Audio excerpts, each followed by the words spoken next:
दोस्तों नमस्कार। आज की कहानी है लालच का फल महात्मा बुद्ध की। इस कहानी में खोने से पहले चैनल को सब्सक्राइब और लाइक कर ले ताकि आने वाला वीडियो और नोटिफिकेशन आपके पास तुरंत पहुंच जाए। कभी कभी अधिक लालच व्यक्ति के सोचने समझने की शक्ति को छीन कर देता है। ऐसा ही कुछ हुआ उस मछुआरे की लालची पत्नी के साथ। लालच से भरी कथा सुनाते हुए भगवान बुद्ध ने अपने शिष्यों से कहा, एक समय की बात है, सागर के मध्य में एक द्वीप पर एक टूटी फूटी झोपड़ी थी, जिसमें एक मछुआरा अपनी पत्नी के साथ रहता था। मछुआरा नित्य जाल लेकर सागर तट पर जाता और मछलियां पकड़ कर लाता। वह जो भी मछलियां पकड़ता सिर्फ निर्वाह के लिए ही होती थी। मछुआरा बड़ा ईमानदार और मेहनती था। एक दिन उसने अपना जाल डाला और जब उसे खींचा तो उसे कुछ भारी सा महसूस हुआ। वह मुश्किल से जाल को खींच पा रहा था, पर जाल को बाहर निकालने पर उसने देखा कि उसमें सिर्फ एक छोटी सी सुनहरी रंग की मछली थी। लेकिन वह कुछ साधारण मछली नहीं थी। वह मनुष्य की आवाज में बोली, हे मानव, मुझे मत पकड़ो, मुझे नीले सागर की गहराइयों में ही रहने दो। मैं तुम्हारा क्या उपकार कभी नहीं भूलूंगी। तुम्हारी यदि कोई इच्छा हो तो बताओ, मैं उसे पूरा करूंगी। यह सुनकर मछुआरा सोच में पड़ गया।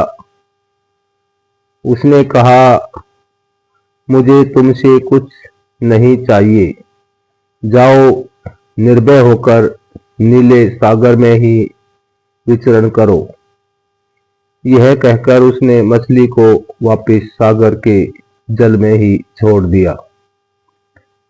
दोस्तों, जब वह घर लौटा तो उसकी पत्नी ने पूछा, आज कितनी मछलियां पकड़ी है?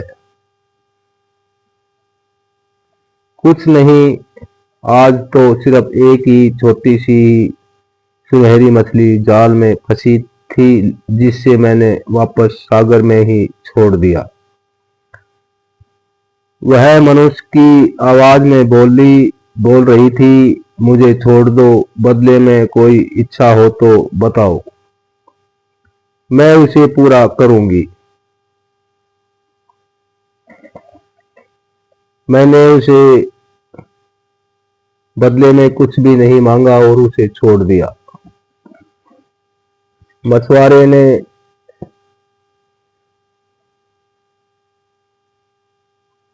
कहा। यह सुनकर उसकी पत्नी क्रोधित होकर बोली, अरे मूर्ख, भाग्य खुलने का एक अच्छा अवसर आया था, तुमने उसे व्यर्थ ही जाने दिया। कम से कम खाने के लिए रोटी तो मांग ही ली होती। उससे सारा दिन सुबह से रात तक बस उसे बुरा भला कहती रही। आखिर मजबूर होकर मछुआरा सागर तट पर सुनहरी मछली से रोटी मांगने के लिए गया। सागर के किनारे खड़े होकर उसने जोर से आवाज लगाई, मछली, ओ सुनहरी मछली, जरा मेरे पास आओ। उसकी आवाज सुनकर सुनहरी मछली किनारे पर आई। उसने मछुआरे से पूछा, बोलो क्या चाहिए तुम्हें? मछुआरे ने कहा, मेरी पत्नी मुझ पर बहुत नाराज हो रही है। उसने मुझे तुम्हारे पास रोटी मांगने के लिए भेजा है। मछुआरे ने कहा। मछली के आसमान पर मछुआरे ने घर पहुंचकर देखा कि सचमुच वहां पर रोटियां का ढेर लगा हुआ था। पत्नी ने कहा, घर में रोटियां की कमी नहीं है, पर कपड़े धोने वाले टब में छेद हो गया है। जाओ सुनहरी मछली से कपड़े धोने वाला नया टब भी मांग लो। मछुआरा पुनः सागर तट पर गया। उसने आवाज लगाई, मछली ओ मछली, सुनहरी मछली मेरे पास आओ। आवाज सुनकर सुनहरी मछली किनारे पर आई और मछुआरे से पूछा, अब क्या चाहिए तुम्हें? मेरी पत्नी ने को कपड़े धोने का एक टब चाहिए। मछुआरे ने कहा। मछली ने उसकी यह मांग भी पूरी कर दी। इसके बाद मछुआरे ने अपनी पत्नी के कहने पर अपनी झोपड़ी की जगह नया घर मांगा, लेकिन उसकी पत्नी इतने पर भी संतुष्ट नहीं हुई। उसने खुद को एक सुंदर स्त्री बनने की मांग रख दी। नया घर मिल जाने के बाद उसकी पत्नी अब पहले से अधिक सुंदर बनने की गुस्से में थी। उसने मछुआरे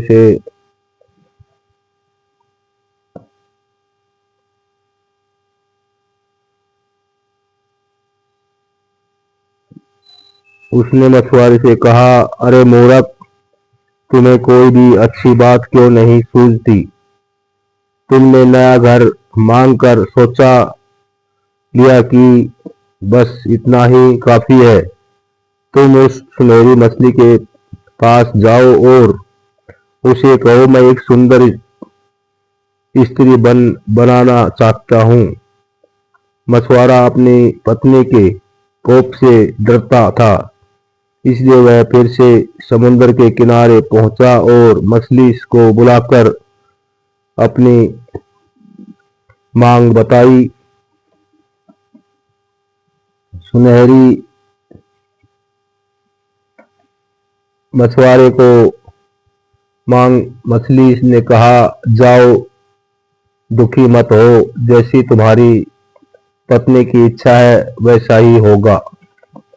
मछुआरा घर पहुंचा तो उसने देखा इस बार उसके पुराने घर में स्थान पर एक 3 मंजिल भव्य मकान था, जिसमें कई नौकर चाकर काम करने लगे थे और उसकी पत्नी एक ऊंची कुर्सी पर सज धज कर विराजमान थी।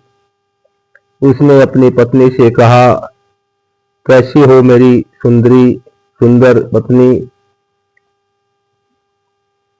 पत्नी यह सुनकर गुस्से में आ गई, आग बबूला होकर चीख पड़ी, अरे बेशरम, मेरी जैसी सुंदर स्त्री को अपनी पत्नी कहने की तुम्हारी हिम्मत कैसे हुई? नौकरों, इधर आओ, इस व्यक्ति को पकड़कर 40 चाबुक लगाओ, जिससे इसके होश ठिकाने आ जाए। आदेश पाकर नौकर दौड़ते हुए आए और उनकी गर्दन पकड़कर खींचते हुए सतबल में ले गए। वहां उसने चाबुक से इतना मारा कि वह बड़ी मुश्किल से खड़ा हो सका। इसके बाद उसकी पत्नी ने कहा, अब से तुम इस घर के नौकर हो। यह कहकर उसने एक झाड़ू थमाकर उस पूरे घर की सफाई का कार्य सौंप दिया। बेचारा मछुआरे का जीवन नरक हो गया। मछुआरा सारा दिन सफाई में ही लगा रहता। गलती होने पर उसकी पीठ पर चाबुक लगाए जाते। वह सोचता कि कैसी स्त्री है यह, अच्छे दिन आने पर अब मुझे अपना पति भी नहीं समझती। कुछ दिन बाद उसने पुन मछुआरे को बुलाया और कहा, जाओ उस सुनहरी मछली को फिर से कहो कि मैं अब रानी बनना चाहती हूँ। मछुआरे की मांग पर सुनहरी मछली ने उसकी पत्नी को रानी बना दिया। मछुआरा अब घर वापस आया तो उसने देखा कि उसके पहले वाले घर के स्थान पर सोने का भव्य महल था। सैनिक महल के चारों तरफ निगरानी कर रहे थे। उसकी रानी की जगह रतनजड़ी पोशाक में महल से बाहर मनोरम दृश्य हो निहार रही थी। धीरे धीरे उसे रानी की जिंदगी में भी उब महसूस करने लगी। उसने सैनिकों को आदेश दिया, जाओ मेरे मछुआरे पति को मेरे सामने हाजिर करो। सैनिकों ने अवलंब मछुआरे को उसके सामने हाजिर किया। उसने कहा, सुनो, अभी जाओ और सुनहरी मछली से कहो कि अब मैं पूरे सागर की मालकिन बनना चाहती हूँ, जिससे उसमें रहने वाली सभी मछलियां मेरा आदेश माने। मछुआरे ने उसकी बात मानने से इनकार कर दिया, पर स्त्री की धमकी के आगे उसका इनकार व्यर्थ ही रहा। अति विवश होकर वह पुनः तट पर गया और सुनहरी मछली को आवाज देने लगा। इस बार सुनहरी मछली नहीं आई। उसने फिर आवाज लगाई। वह बहुत देर तक पुकारता रहा, तब कहीं सुनहरी मछली उसके पास आई। उसने आते ही पूछा, बोलो क्या चाहिए तुम्हें? तब मछुआरे ने दुखी स्वर से कहा, मेरी पत्नी का लालच धीरे धीरे बढ़ता ही जा रहा है। अब मैं वह सागर की मछलियां बनकर मछलियों पर राज करना चाहती है। सुनहरी मछली ने उसे इस बार मछुआरे को कुछ भी नहीं कहा। वह पीछे मुड़ी और सागर में जाकर विप्लुत हो गई। मछुआरा वापस पत्नी के पास गया। उसने देखा कि महल के स्थान पर अब पहले की ही तरह एक टूटी फूटी झोपड़ी है। नौकर चाकर सैनिक बाग बगीचे सभी गायब हो गए हैं। झोपड़ी के अंदर उसकी पत्नी फटे पुराने कपड़ों में दुखी होकर बैठी है। उसने अपने किए पर बड़ा पछतावा हो रहा है। मछुआरा व उसकी पत्नी दोनों पहले की तरह जीवन यापन करने लगे।